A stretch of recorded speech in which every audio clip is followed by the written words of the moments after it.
Diamond drops the hammer with another statue release. Here's a look at the new Diamond Select, the Mighty Thor Classic PVC Diorama Gallery Statue.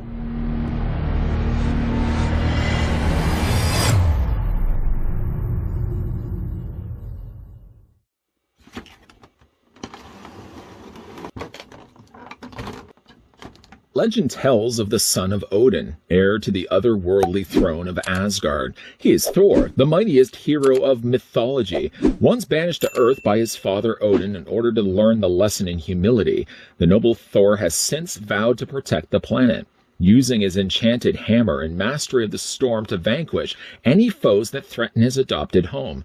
This gallery diorama of Thor is based on his appearance in the Marvel Comics, is made of high-quality PVC, and features detailed sculpting and paint applications. First, before looking at the Mighty Thor statue, I'd like to thank the folks over at Diamond Select, who took the time and shipped this via Bifrost Bridge to my destination. I can only imagine what the shipping cost would have been, but they were nice enough to provide the sample that we're about to have a look at.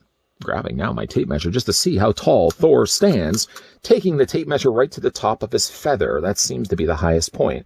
You're looking at the statue standing, well, 10 inches is up there, so I'm going to say Thor's about 9.5 inches in height, or the statue's roughly about 24 centimeters tall.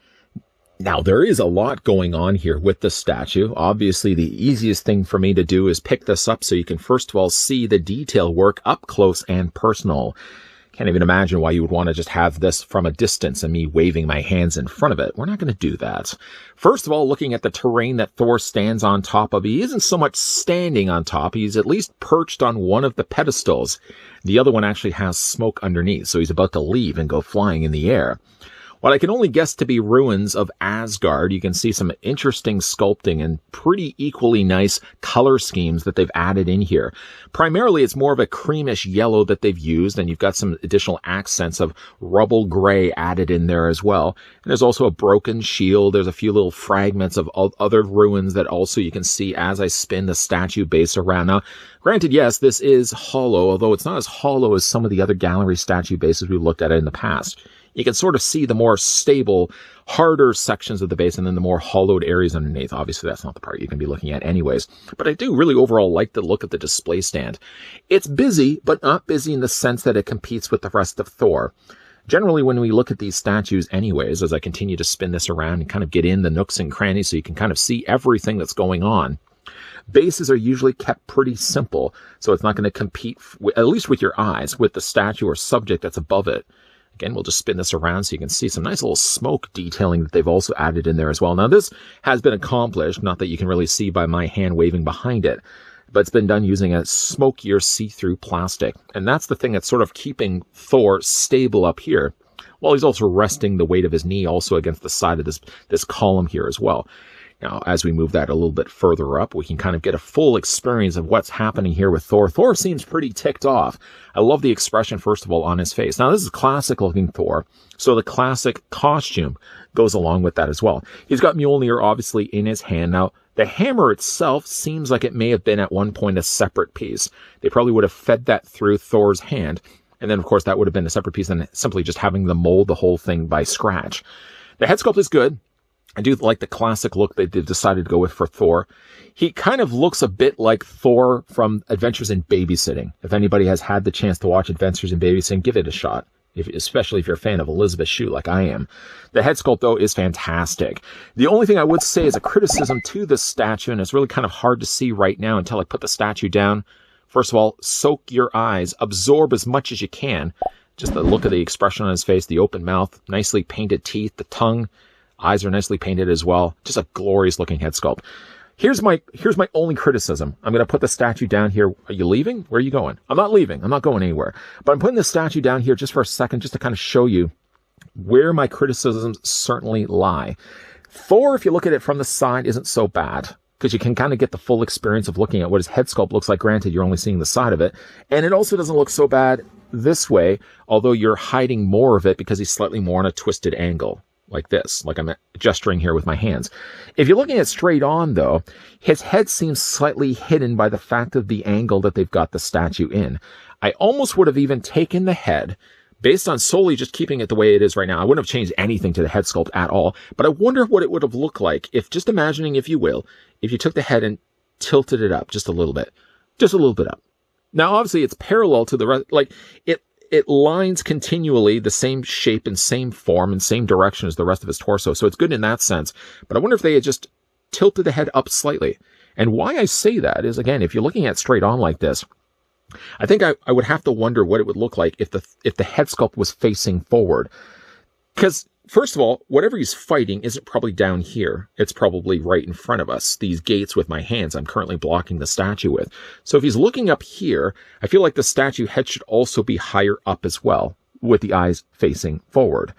Also, too, it masks a little bit. It hides some of the stellar sculpt that they put in the statue in the first place. By having the head down like this, you lose a little bit of it. And probably one of the reasons why I think if I'm going to be putting this on display, which most definitely I will be, I'm going to be more inclined, I think, to have the statue on the side. So at least nothing gets hidden when we're looking at the statue itself. Other than that, though, I'm going to go ahead and pick up the rest of this because we got to get in. Got to get in, look at the rest of the features on this statue. Of course, he's got his classic-looking helmet, and along with that goes these giant wings that they've sculpted onto the side. They've been painted in blue. I don't know how crazy I am with the idea of these being blue, especially when the front of the helmet is still silver. I probably would have still kept these to silver, or maybe even just put a slight tint of blue. Maybe not to the extreme that they've got here right now. But I do like the way they've sculpted these big, giant wings on the side of his head. Not going small in this case at all. In fact, nothing really on Thor is small sculpted. I mean, look at the size of his arms. They painted in some veins, very muscular looking arms. Of course, he's got the hammer. There's even the actual scripture here on the side of the hammer too. That's an attention to detail I appreciate the fact that Dahmm Life would have put in the first place. And of course, let's not overlook the cape. The cape is glorious. Not only is the cape, it doesn't seem like it's really attached to anything. Like I'm looking at it, I'm going to spin this around so you can see it. The cape is one large piece, one big giant cow tongue. And it only looks like it's attached by the tops of his shoulders. It doesn't seem like it actually attaches to anything else on the figure. So yeah, you're going to be a little bit more careful, of course, with that. I just love the way that the sizing of this cape is fantastic. The colors are very much more classic Kirby Thor too. You've got some really nice dark black here. This is the way I really would have gone with this. Normally, I usually would say, like with a gallery statue, if you're going to kind of keep to the more modernized look, you kind of want to add some contrasting darker colors, especially if they're movie tie-in statues. Sometimes they're, like we just recently looked at Taskmaster, for example, and I criticized, or not even so much criticized, but one of the things I did say was there's a lot of bright colors happening here that they need to add a little bit of darker colors. This black right here is too extreme, but it works really well here with Thor. Also would have worked really well with Spider-Man too. So you got like the highlights of the blue, which makes up the majority of the color of his pants anyways. And then you got these really cool, very stark black lines added and airbrushed in there as well. And of course you got the big notable orbs there also in the front of Thor's chest. Six little orbs of various sizes, big to small.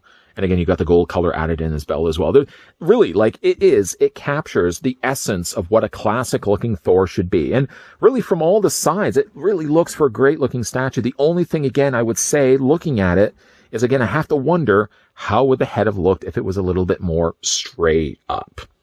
Because again, like, he's probably attacking right here, gating my review with my hands. He's probably going to be looking forward, not looking down, unless we do believe that he's higher up. And of course, all his villains are down below here that he's going to be battling. Then perhaps that's maybe the case. But if he's going to be moving forward, lunging forward, leaping off the falling, what is left of the ruins of Asgard, then I think like the head would have been working better, I think, further up, or a little slightly tilted up angle.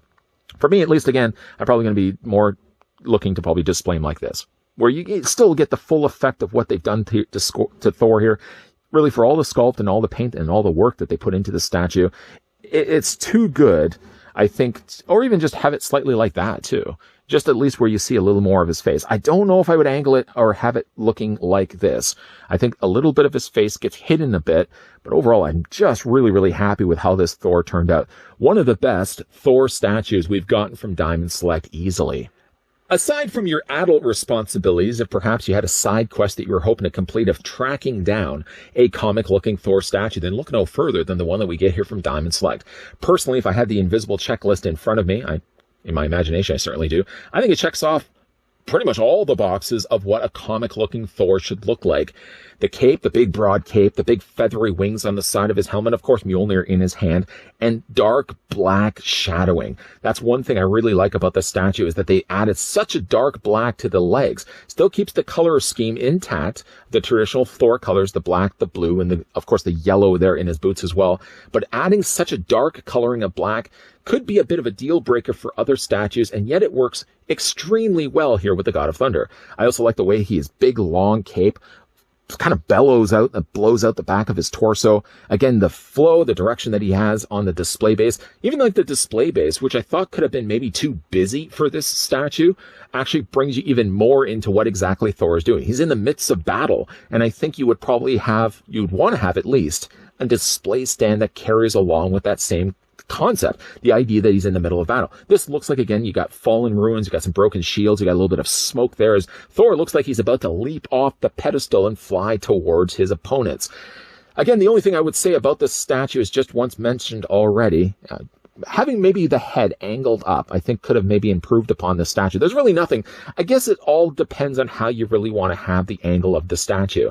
Even at the end of this review, I had just kind of facing forward and slightly twisted off to the side, as if he just swung his hammer at somebody's face. And maybe that's the route I'm going to be going. You can have the option of having him displayed from the side of it, maybe like right there. If you had a mental snapshot of that, that's kind of where I think I'm going to be angling the look of Thor, so you're not completely concealing such the work that they put into the head sculpt of Thor anyways. And again, between the sculpting, the paint, and just the overall energy that has this statue, there's a lot of good positive points for why you'd want to be picking up the statue. That is granted if you are a fan of Thor. If you're not a fan of Thor, whatever I've been mammering on about in the last couple of, how long this review's been going on for, isn't going to sell you on the idea of picking up this Thor statue. But if you are a fan of classic comic Thor, look no further. Your side quest is complete. You can now fill up the dishwasher and mow the lawn and all the other adult responsibilities that go along with being grown up. Big thank you, though, to the folks over at Diamond Select. Do we ever have side quests anymore as adults? No, I think the side quest that most of us just seek is once we get home, put the kids to bed, we just want to go to sleep. Maybe watch a little bit of TV. My side quest is maybe just watch like an hour's worth of TV and then hit the hay. In fact, I even say that. I sound like an adult every single time. I'm going to go hit the hay. Who says that anymore? Adults say that all the time. Do you say hit the hay? Let me know down below in the comment section.